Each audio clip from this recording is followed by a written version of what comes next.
This presentation will discuss pulmonary edema, atelectasis, and consolidation. I have no disclosures to make.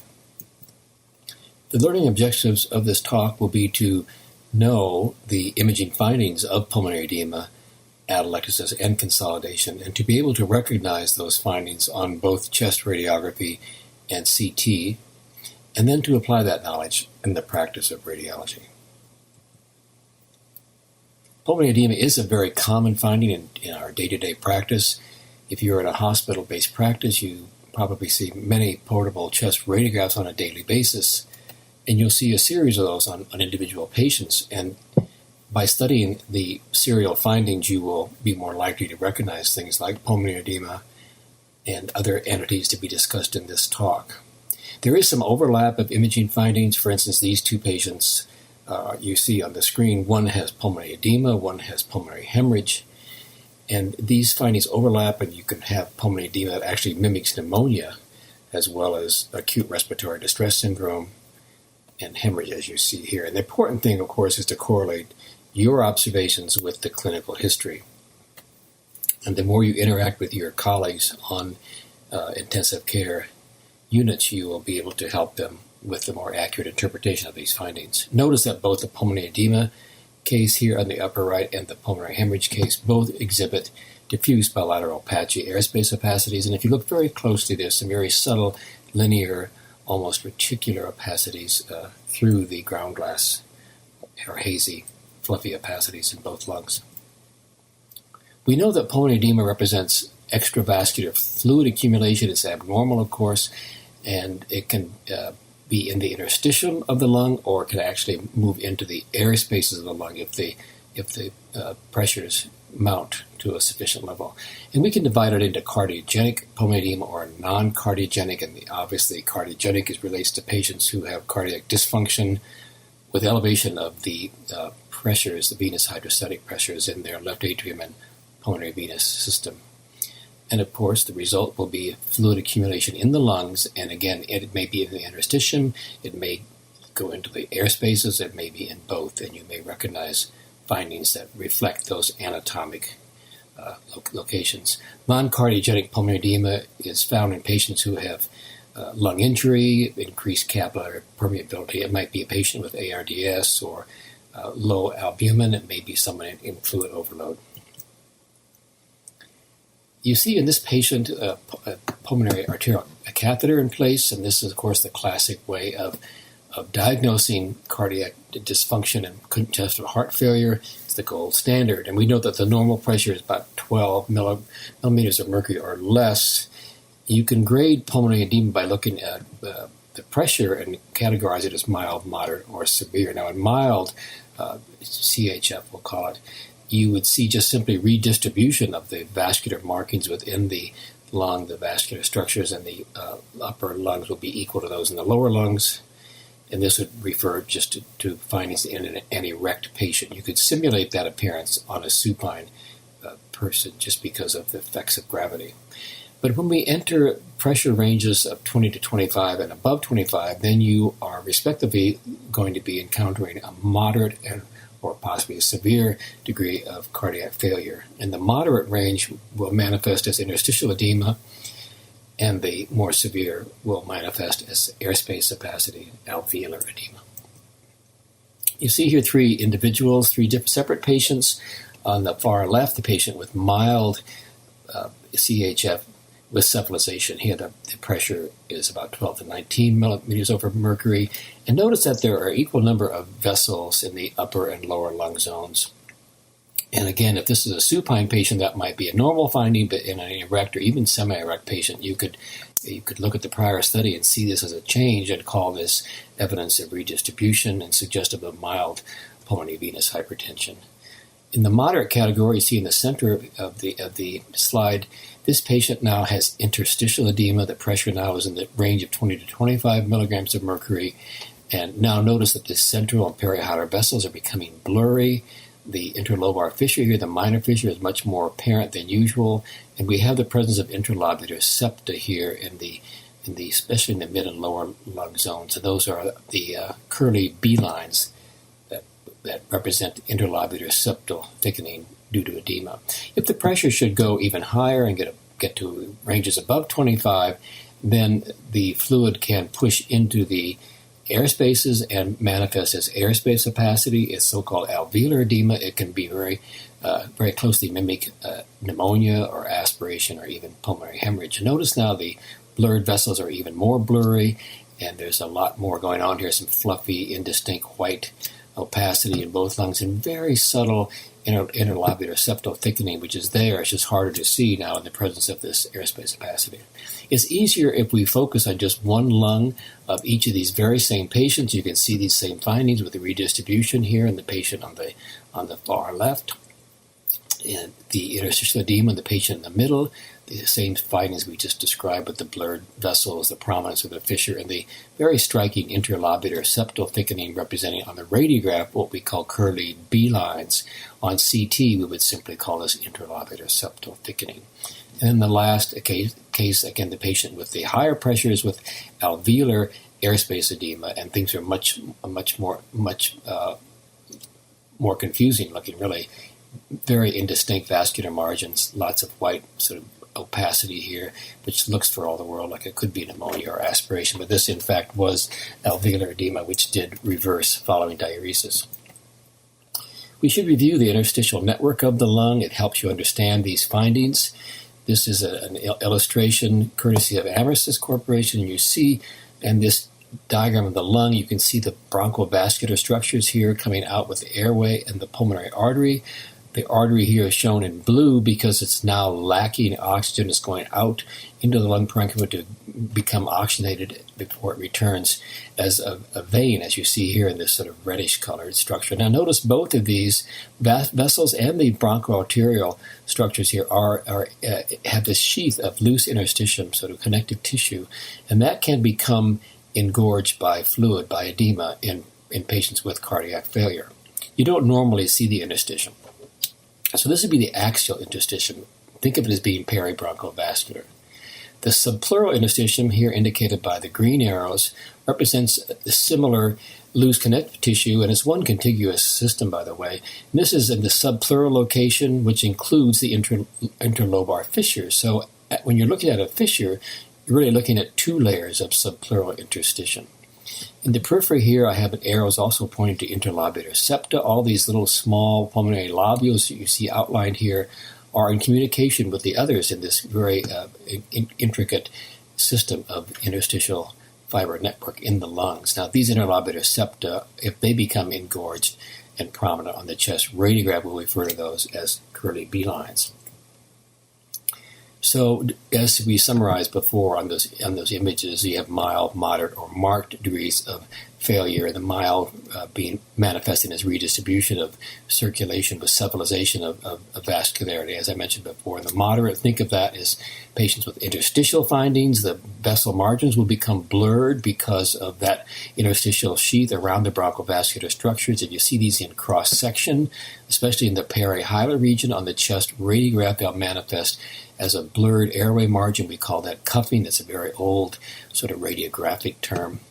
If the fissures begin to look prominent to you on the chest radiograph, you may well be looking at interstitial edema, especially on a portable radiograph. Watch the minor fissure. It may come and go, so to speak, in terms of its prominence in the presence or in the resolution of pulmonary edema. And again, the curly B lines represent those interlobular septa. In marked edema now, again, as I mentioned, you're now getting into airspace opacity, which can mimic pneumonia or aspiration or even pulmonary hemorrhage. You saw this image before when I showed those three cases side by side, but notice how helpful it is to have the prior study as a comparison. And that's one of the most important points of this entire talk, especially in terms of pulmonary edema. You really need to look at the prior studies to see some of the changes. And now you can see quite readily that the minor fissure was barely perceptible on the prior study, and now it's quite easy to see. The vessels were much more clearly demarcated on the prior study. Now they're blurry and prominent looking, and there were no interlobular septal lines here, no curly B lines on the prior study. And now we have numerous curly B lines sort of classically projecting as perpendicular linear opacities along the pleural surface. These are much easier to see in the mid and lower lung zones. So time course is very important. The prior studies are really your best friend in terms of recognizing pulmonary edema. And you'll look for a rapid onset and rapid change in the radiograph, and that does suggest a cardiogenic type of pulmonary edema.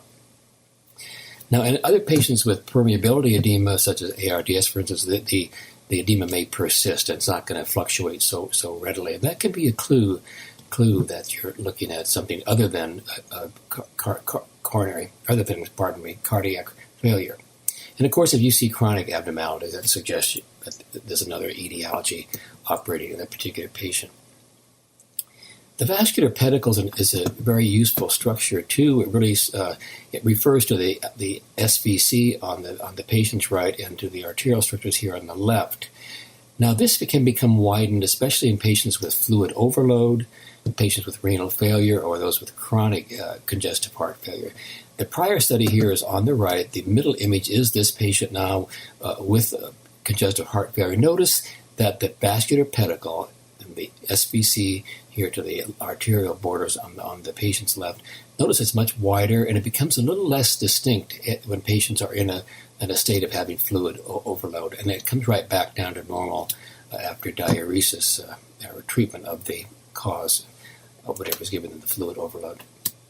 Pleural effusions are very common findings in both volume overload or cardiogenic edema. And of course, the heart is often enlarged in cardiogenic edema. So if we compare pulmonary edema to fluid overload, again, look for the widening of the vascular pedicle in patients who are overloaded, and you'll see some dilatation of the SVC and the azygous vein. Whereas patients with cardiogenic edema are more likely to give you the peribronchial cupping, the interstitial changes that we described above. And again, pleural effusions are very common findings in both entities. If you happen to have a CT study of a patient with pulmonary edema, you're going to see things much more elegantly and more in greater detail. You're going to recognize that there's a diffuse ground glass opacity throughout both lungs. Notice how dark the air is in the airways here. Compare that to the lungs, which should be nearly as dark in the normal state. But here we have diffuse interstitial pulmonary edema manifesting as ground glass opacity. Notice the bronchovascular pairs here, the airway and artery have very blurred, sort of edematous-looking margins. And notice the fissure, it looks more prominent than usual. It's thickened by this subpleural interstitium. Again, 2 layers of subpleural interstitium. You could even look along the periphery of the lung and notice that here the subpleural interstitium gives you just a very slight blurry interface as well. And then the classic finding of the interlobular septal thickening. On the chest radiograph, we're going to call those curly B lines. Same patient seen in the coronal projection just reinforces those same findings, the prominence of the peribronchial vascular interstitium, the prominence of the interlobar fissures, and the interlobular septal thickening, which will manifest often as the outlines of a complete secondary pulmonary lobule. And you'll see these polyhedral-shaped lobules in the parenchyma of the lung, and we don't normally recognize those because the interstitium is usually an invisible network. The next topic in this trilogy we're doing is consolidation. Lung opacification is categorized as either ground glass opacity or consolidation. We call it ground glass opacity on chest CT when we can see underlying structures that does not obscure the vessels or the airway walls, whereas consolidation is more dense and does obscure underlying structures. So here we have a central area of dense consolidation with some ground glass opacity on either side of it, and you can still recognize some vessels and other structures through the ground glass opacity. Consolidation is defined as replacement of alveolar air. You might be replacing it with exudate in a patient with pneumonia, perhaps with aspirated material in a patient who aspirates pulmonary hemorrhage, or again, pulmonary edema can become an airspace process by flooding into the air spaces when the pressures get high enough. And on imaging, you will see increased attenuation or increased density of the pulmonary parenchyma, obscuration of vessels and airway walls, and if things become dense enough in the parenchyma, then the airways start to stand out in relief against the dense parenchyma because they are containing air. That gives you the so-called air bronchogram sounds I'll show you in just a moment. couple of times, a couple of entities rather, can demonstrate the usefulness of paying close attention to attenuation. For instance, if you see an area of consolidation and then recognize low attenuation within that, in the range of fat, then you are making the diagnosis of lipoid pneumonia. And the contradistinction to that, patients with increased attenuation of the lung parenchyma, you should consider the possibility that it might be on amiodarone, which can manifest with increased attenuation in the lung parenchyma. So airspace opacity, the air in the alveoli is replaced by liquid, by cells, or by both. And it might be pneumonia, it might be aspiration, pulmonary edema. As we've said, I've mentioned pulmonary hemorrhage. Once in a while, you will encounter a patient with an unusual manifestation of lung cancer. Adenocarcinoma can line the air spaces and give you a partial filling that will manifest as airspace opacity. And lymphoma can also manifest as consolidation. Those two are less common, but they do occur. Atelectasis is technically a type of airspace opacity, but in that instance, the air has been absorbed but not been replaced. You can see in this illustration, opened up the small airways here and the alveolar spaces. You can see this exudate sort of partially filling the air spaces. And it's not hard to imagine that if you pass an X-ray beam through this type of parenchyma, it will partially attenuate the beam, and you'll end up with usually some patchy, sort of almost mottled appearing airspace opacity, as you see here. This is a lateral radiograph, just a detailed view of the lower thoracic spine. Here's the back of the heart, and you can see there is this patchy airspace opacity, which was in fact a pneumonia, very similar to what you see in this illustration. And this did resolve completely following antibiotic treatment. The air bronchogram sign is a very useful and a very old sign in chest radiography. Again, I've mentioned before, it just represents the air-filled bronchi that stand out in relief against the surrounding dense parenchyma that's consolidated. It does have a bit of good news. It indicates that the proximal airway that supplies that part of the lung is patent. And notice if you do get enough consolidation, as in this case where you have a frontal and lateral radiograph, it's actually obscuring the left hemodiaphragm on both projections. And this is called silhouetting. It's an old-fashioned radiographic term which doesn't make immediate sense, but just take it to represent obscuration of adjacent structures. You can see these nice air bronchograms here standing out in relief against the dense lung parenchyma. They're branching and tapering. They do not appear to be crowded together, so we're not going to invoke any atelectasis here. We would describe this as consolidation in the left lower lobe, giving increased density along the lower part of the thoracic spine.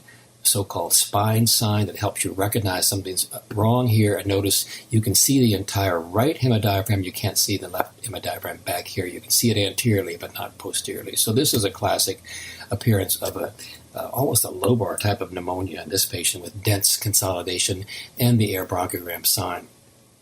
If you see bilateral airspace opacity, you certainly want to think about pneumonia, perhaps massive aspiration. Patients with severe pulmonary edema can also manifest with this pattern, as well as patients with hemorrhage or diffuse alveolar damage. There are some less common causes, including hypersensitivity pneumonitis. A very unusual manifestation, again, of adenocarcinoma can be multifocal and look just like pneumonia, as I mentioned before. And occasionally you'll encounter patients with alveolar proteinosis, which can also give you bilateral airspace opacity. This patient has hemorrhage, as you see here, diffuse bilateral patchy airspace opacity and consolidation. If you have acute consolidation, as in these three examples, think about pneumonia, pulmonary edema, possibly pulmonary hemorrhage, even pulmonary infarction. And those are sort of in the order of which you might expect to find these in your practice. This patient has very dense consolidation with some air bronchograms. Some areas of lung not quite so affected. They're manifesting as ground glass opacity intermixed with this consolidation in this patient with a known pneumonia. Notice that a patient with pulmonary edema can at times have very distinct looking areas of ground glass and even approach consolidation, as you see. This patient also had some atelectasis and possibly some aspiration in the posterior parts of the lung. And notice bilateral pleural effusions, which again are often found in patients with pulmonary edema. This patient has pulmonary hemorrhage. This is a coronal CT image. As you can see, notice the ground glass opacity, but some small little patchy areas that we can call consolidation. Again, On ground glass, you can still see through the opacity and recognize some structures, vessels, and airways, whereas consolidation is so dense that you've lost that ability to see through. Subacute or chronic consolidation is seen as this patient on the left has organizing pneumonia. Notice it's quite similar to this patient with chronic eosinophilic pneumonia. You have these consolidations that are both peribronchial vascular as well as subpleural and peripheral, and these two entities are often quite similar in appearance on both chest radiography and chest CT. You can also have subacute or chronic consolidation in patients with malignancy. It might be obstructive due to an airway obstructing lung tumor. You can have granulomatous disease, sarcoidosis, as you see in this example with a very dense consolidation. And as I mentioned before, patients with the adenocarcinoma, it's an unusual manifestation, but we see it several times in our practice every year. Also, granulomatosis with polyangiitis, formerly called Wegener, can also manifest with areas of consolidation. As I mentioned before, at times the attenuation can tip you off what's going on. This patient has consolidated opacities here in the right lower lobe, but notice on mediastinal windows we can see there's low attenuation within, which really read within the range of fat. And this is a patient who was using mineral oil on a regular basis, and she aspirated some and ended up with a lipoid pneumonia. Compare that with this patient who has been being treated with amiodarone for a cardiac dysrhythmia, and notice the very dense lung parenchyma here, which is even denser than some of the adjacent muscles you see here, the soft tissue. So sometimes the attenuation pattern can be very helpful. And I'll just close this section with one more image of a patient with adenocarcinoma. This was thought to be a pneumonia. As you can imagine, it looks like a pneumonia, bilateral airspace opacities. The patient was treated with antibiotics, came back several weeks later. This had not changed at all.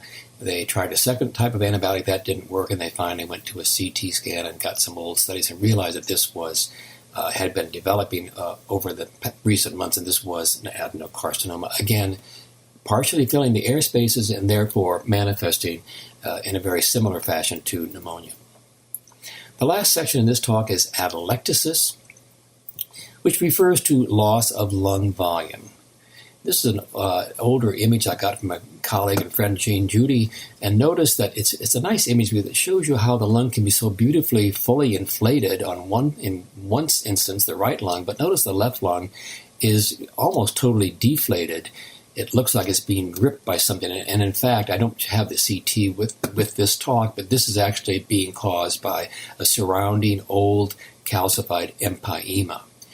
So that's just a nice example of how atelectasis can be in sharp contrast to the ability of the lung to be beautifully fully inflated. You can categorize the mechanisms of atelectasis into either obstructive or non-obstructive mechanisms. The more common will be obstructive, the so-called resorption atelectasis. This might be an endobronchial tumor, it might be a mucus plug or a malpositioned ET tube, for instance. On the non-obstructive side, we have so-called relaxation atelectasis, which is more of a passive type of entity. Adhesive atelectasis refers to those conditions that affect surfactant, and the last entity, secretization, refers to fibrosis, and that can be a focal or a diffuse process. And you may find these mechanisms operating independently or sometimes in combination. This patient has the two direct signs of atelectasis. Notice the displaced fissures here and the crowding of bronchovascular structures here in the lower lung zone. This is caused by a giant bulla in the right upper lobe. The indirect signs are more numerous, and it might be increased opacity of the lung, reorientation of vascular structures, the hilum may be displaced upward or downward, the mediastinum may shift, and you can have compensatory hyperinflation in the adjacent lung, and you can have elevation of the diaphragm. This patient has a central obstructing tumor, giving us the so-called S sign of Golden, where we have these interfaces. This is the minor fissure that's displaced upward, giving you part of the S, and then a right hilar mass giving you part of the other part of the S. And notice the right upper lobe is atelectatic. It's got increased density, as you see here. We can just barely make out faint sort of bronchovascular air bronchogram sign, but this was a partially obstructing tumor, but it was enough to make the lobe partially collapse.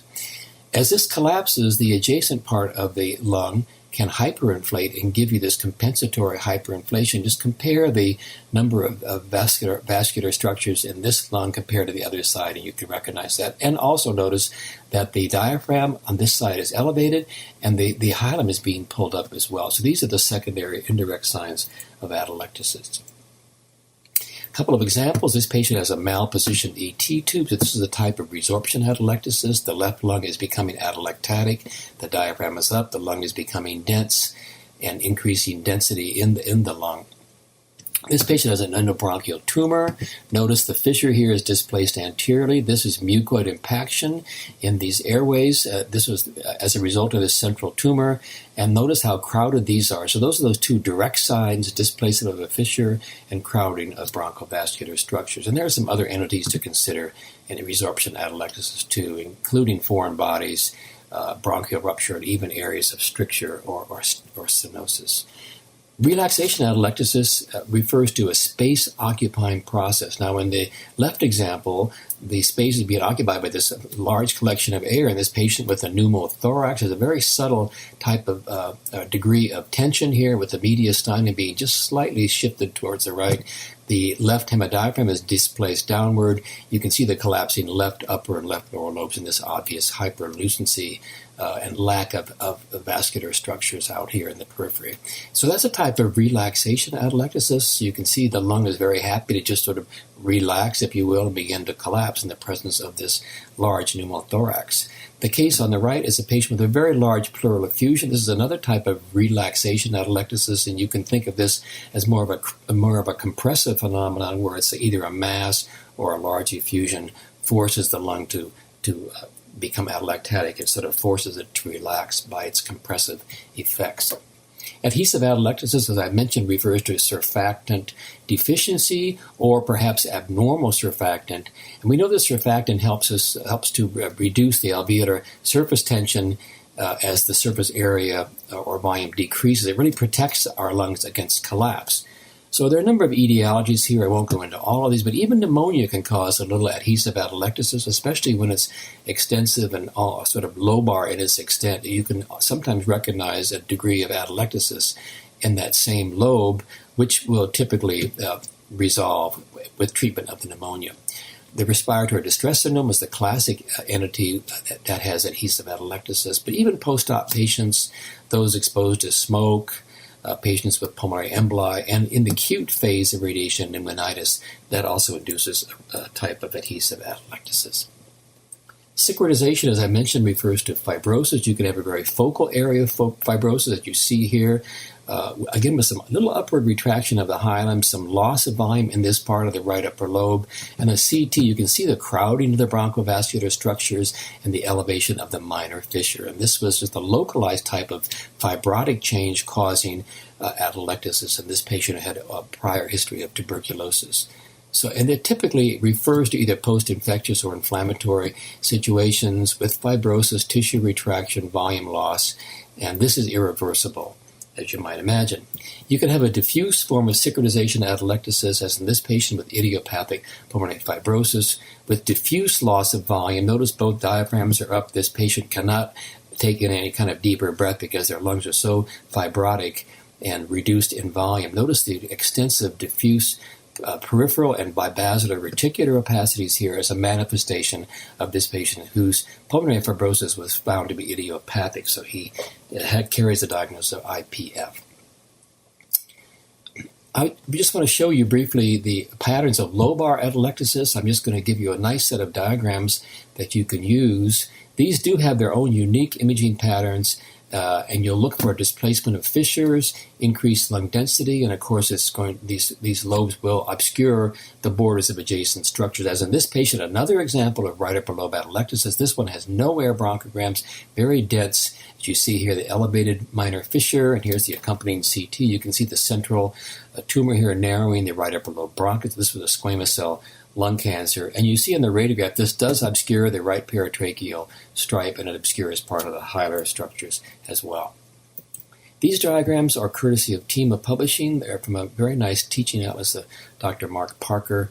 And they just summarize what you can look for in lobar atelectasis. I'm just going to guide you through the first set, and you'll be able to use these to recognize lobar atelectasis. In this case, right upper lobe atelectasis. You see paired images here in the upper row represent the PA chest radiograph. The lower images represent the lateral chest radiograph. The first pair shows you the normal situation, and then you have mild, moderate, and complete atelectasis, in this case of the right upper lobe. The arrows point to the fissures you want to keep your eyes on the frontal radiograph. You're going to watch the minor fissure as it progressively goes up and becomes bowed, and the collapsing lobe will eventually become very flattened almost against the mediastinal structures on the right and will obscure them as well. On the lateral radiograph, when you're looking for right upper lobe atelectasis, you'll look for the minor fissure as well, and also the superior half of the right major fissure. And you notice that as this atelectasis progresses, those two fissures move closer and closer into apposition, resulting in a triangular-shaped opacity. And these triangular opacities are very characteristic of lobar atelectasis, so you want to keep those in mind. Here's left upper lobe atelectasis. There's no minor fissure. You're not going to be able to follow that. On the PA radiograph, you will see increased density. On the lateral, you'll very clearly begin to recognize an interface here representing the major fissure, and with progressive atelectasis of the left upper lobe, this fissure will move more and more anteriorly, and the collapsing lobe will become more and more dense. Here's an example of left upper lobe atelectasis. The lateral radiograph is the most helpful. You see this sharp interface between the collapsing left upper lobe and the aerated left lower lobe. On the frontal radiograph, all this increased density is going to obscure the left heart border. Notice there's a very subtle shift to the left by the trachea and a very mild elevation of the left hemodiaphragm, and of course increased density in the atelectatic lobe. The middle lobe can be elusive on the frontal radiograph, but on the lateral, it's usually quite characteristic and easy to recognize. We're going to follow the minor fissure and the lower half of the major fissure, and these will become closer and closer in proximity, forming, again, a triangular-shaped opacity on the lateral radiograph that's usually easy to recognize. The right lower lobe will collapse and bring with it the minor fissure. So on the frontal radiograph, we're going to follow the minor fissure, and we're going to look for the major fissure to appear as well.